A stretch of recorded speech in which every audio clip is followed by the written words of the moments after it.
सुंदरवन जंगल में नैतिक नाम का एक कौवा रहता था। उसकी छोटी सी पान की दुकान थी। जंगल के सभी पक्षी उसी के हाथ के बने पान खाते थे। अरे भाई, जरा एक पान लगाना। जब तक तुम्हारा पान ना खा लूं दिल नहीं भरता मेरा। हाँ हेम भाई, अभी लगा कर देता हूँ। गोपी चिड़िया भी उसी के हाथ के बने पान खाने के लिए आती थी। अरे नैतिक भैया, जरा एक पान लगाना। जब तक तुम्हारे हाथ के बने पान न खा लूं मेरा दिन शुरू होता ही नहीं। बहन, मैं जानता हूँ, अभी आपका स्पेशल पान लगा देता हूँ। ऐसे ही काफी दिन गुजर जाते हैं। एक दिन नैतिक कौवा रात को अपनी दुकान बंद करके घर जा रहा होता है। तभी उसे रास्ते में आवाजें सुनाई देती है। नैतिक कौवा और आगे जाता है, तभी नायरा चिड़िया की आत्मा वहां पर आ जाती है। नैतिक कौवे, मैं तुझे जान से मार दूंगी। तू जानता है कि मैं 10 पक्षियों को मार के उनका खून 50 व्यक्तियों को पिलाऊंगी और पूर्णिमा को रात को मैं बहुत शक्तिशाली बन जाऊंगी। ये कहकर वो नैतिक कौवे को मार देती है। 3 दिन तक नैतिक कौवे की पान की दुकान नहीं खुलती। यह देखकर अहम चिड़ा पतलू चिड़ा से कहता है, अरे भाई, नैतिक कौवे को क्या हो गया? 3 दिन हो गए, उसने अपनी पान की दुकान खोली ही नहीं।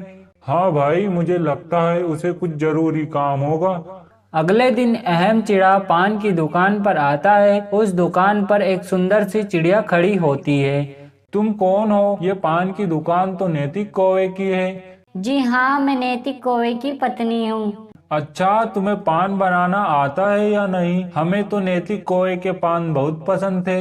हाँ भैया, एक बार आप मेरा पान खाकर तो देखिए, आप नैतिक कौवे के पान भी भूल जाएंगे। अब नायरा चिड़िया पान के कत्ते की जगह खून लगाकर उन्हें खाने के लिए देती है। रोजाना नायरा चिड़िया सब पक्षियों को अपने हाथ के बने पान खिलाती है। यह बात इसी तरह पूरे जंगल में फैल जाती है और अब पूर्णिमा की रात आ जाती है। आज छोटी मोटी रात है, मुझे आज अपना शिकार चाहिए, तभी मैं शक्तिशाली हो पाऊंगी। इस जंगल पर सिर्फ मेरा राज होगा, कितना मजा आएगा। हा हा हा हा। तभी उसे वहां पर एक चिड़िया आती हुई दिखाई देती है। चलो, आ गई। वो पेड़ के पीछे छुप जाती है और पीछे से गोपी चिड़िया को पकड़ लेती है। कौन हो तुम? मुझे छोड़ो। क्यों पकड़ा है मुझे? सामने आओ, जाने दो मुझे। मैंने तुम्हारा क्या बिगाड़ा है? छोड़ दो मुझे। ऐसे कैसे छोड़ दूं? मैं तुझे मारकर शक्तिशाली बन जाऊंगी और इस जंगल पर सिर्फ मेरा राज होगा। मैं ताकतवर चुड़ैल चिड़िया बन जाऊंगी। तभी अहम चिड़ा और पक्षियों के साथ मसाल लेकर जादूगरनी को वहां ले आता है। मुझे तुझ पर पहले ही शक हो गया था, क्योंकि नैतिक कौवे की तो शादी भी नहीं हुई, तो तू उसकी बीवी कैसे हो सकती है? इस आग को दूर करो, मुझे दर्द हो रहा है। हटो यहाँ से, वरना मैं तुम में से किसी को भी नहीं छोड़ूंगी।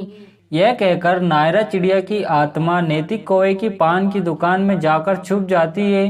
तभी जादूगरनी बोलती है, चलो जल्दी से इसे पकड़ो, वरना आज रात वो बहुत शक्तिशाली बन जाएगी और उसे रोकना नामुमकिन हो जाएगा।